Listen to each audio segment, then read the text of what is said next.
যান রেলে গিয়ে খোঁজ নিন, কত দুর্নীতি করেছেন খুঁজে বের করুন।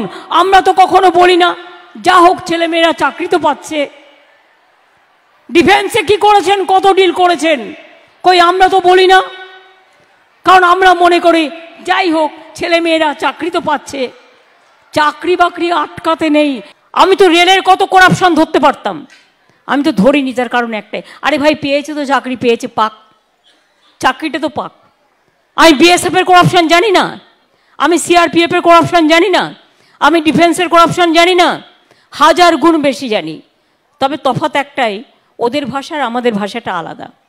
আমাদের ভাষাটা মানুষের ভাষা, আর ওদের ভাষাটা হচ্ছে শব্দ দূষণের ভাষা। এ কি বললেন মুখ্যমন্ত্রী মমতা? তিনি জানতেন বিএসএফ এর করাপশন, জানতেন সিআরপিএফ এর করাপশন, জানেন ডিফেন্সের করাপশনও, মায় ভারতীয় রেলের করাপশনও তিনি জানেন। তবে একসময় তিনি রেলের মন্ত্রী ছিলেন, এত করাপশন ধরি দুর্নীতির কথা জানতেই পারেন বাংলার মুখ্যমন্ত্রী, কিন্তু মুখ খোলেন না কেন?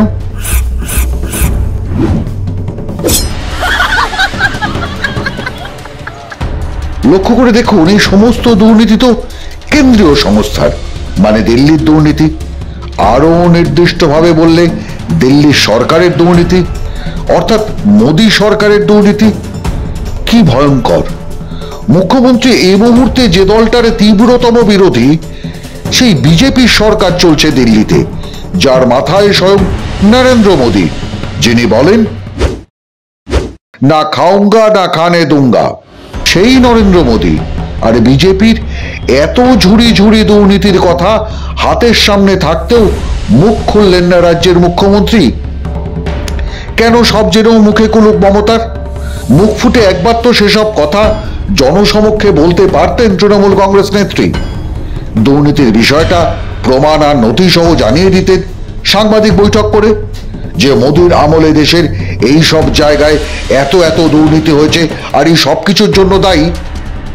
কই করেননি তো, বরং নিজের বিধানসভা কেন্দ্রে একটা স্কুলের অনুষ্ঠানে বসে এইসব অভিযোগ তুলছেন মুখ্যমন্ত্রী মমতা বন্দ্যোপাধ্যায়। আমি তো রেলের কত করাপশন ধরতে পারতাম, আমি তো ধরিনি, তার কারণ একটাই, আরে ভাই পেয়েছে তো চাকরি, পেয়েছে পাক, চাকরিটা তো পাক। আমি বিএসএফ এর করাপশন জানি না, আমি সিআরপিএফ এর করাপশন জানি না, আমি ডিফেন্সের করাপশন জানি না, 1000 গুণ বেশি জানি। তবে তফাৎ একটাই, ওদের ভাষা আর আমাদের ভাষাটা আলাদা।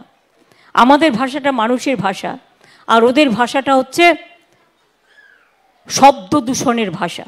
মোদী আমলে দেশে দুর্নীতির পাহাড় আর এত বড় ইস্যু মুখ্যমন্ত্রী মমতা ছেড়ে দিলেন, এটা বিশ্বাসযোগ্য? নাকি নিজের দলের আপাদমস্তক দুর্নীতি ঢাকতে বার্তা দিলেন রাজ্যের মানুষকে, নিজের বিধানসভা কেন্দ্রের মানুষকে, দেখো সবাই দুর্নীতিগ্রস্ত, অন্যকে চোর বা দুর্নীতিগ্রস্ত সাজিয়ে নিজের পরিবারকে বাঁচানোর চেষ্টা মমতার? নাকি রাজ্য বিজেপিকে বার্তা দিলেন বা দিতে চাইলেন, দেখুন আপনাদের দুর্নীতি নিয়ে আমি চুপ, আপনারাও চুপ থাকুন? কিন্তু প্রশ্ন হলো, কেন্দ্রীয় সরকারের এত দুর্নীতির কথা জেনে ব্যবস্থা না নেওয়াও তো ভারতীয় পেনাল কোড অনুযায়ী অপরাধ। মুখ্যমন্ত্রী তো তাহলে শাস্তি হওয়া উচিত, কারণ আইপিসি বলে অন্যায় যে করে অন্যায় যে সহে। ঠিক তাই, আর কবি তো সেই কবেই বলে গেছেন, অন্যায় যে করে অন্যায় যে সহে। কলকাতার বৈঠকের ঠিক আগেই আরামবাগের সরকারি সভা থেকে মমতা খামোখা টেনে এনেছিলেন অটল প্রসঙ্গ, অটল বিহারী বাজপেয়ী, নরেন্দ্র মোদীর পূর্বসূরি দলে এবং সরকারে। সে অটল বিহারী বাজপেয়ীর নাম করে বলেছেন বাজপেয়ী যে মমতাকে কেমন স্নেহ করতেন, আর মমতা কেমন নিয়ম করে তাকে হুগলির মিষ্টি পাঠাতেন। সূর্যমোদকের মিষ্টি এখানকার খুবই ফেভারিট, সবাই খায়। আগে আমি নিয়ে যেতাম, যখন অটলজি বেঁচে ছিলেন তিনি খুব ভালোবাসতেন মিষ্টি খেতে আর মালপোয়া খেতেন। আমি সূর্যমোদকের দোকান থেকে, আকবর আলী খন্দেকার বেঁচে ছিল, ও কিন্তু নিয়ে যেত এবং দিত।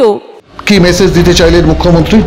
বিজেপির সঙ্গে তার পুরনো দোস্তির কথা, সেই পুরনো সম্পর্কের জেরে বর্তমান প্রধানমন্ত্রী নরেন্দ্র মোদী যদি বাঁচিয়ে দেন মমতাকে, তার দুর্নীতিগ্রস্ত ভাই ভাইপো, ভাইপো বউ, ভাই বউ সহ গোটা পরিবারকে যাতে জেলের ভাত খেতে না হয় সেই বার্তা দিলেন নরেন্দ্র মোদীকে। যখন ব্যানার্জি পরিবারের দুয়ারে এখন ইডি, সিবিআই, আদালতের সিঙ্গেল বেঞ্চ, ডিভিশন বেঞ্চও যখন সুবিধা মিলছে না, সে কারণেই কি প্রধানমন্ত্রীর সামনে স্মৃতির ঝাঁপে খুলে বসা? যদি একটু করুণা হয় প্রধানমন্ত্রী নরেন্দ্র মোদীর, তাহলে কি এবার জেল হাজত থেকে বাঁচতে প্রধানমন্ত্রীর করুণা চাইছেন বাংলার মুখ্যমন্ত্রী মমতা বন্দ্যোপাধ্যায়?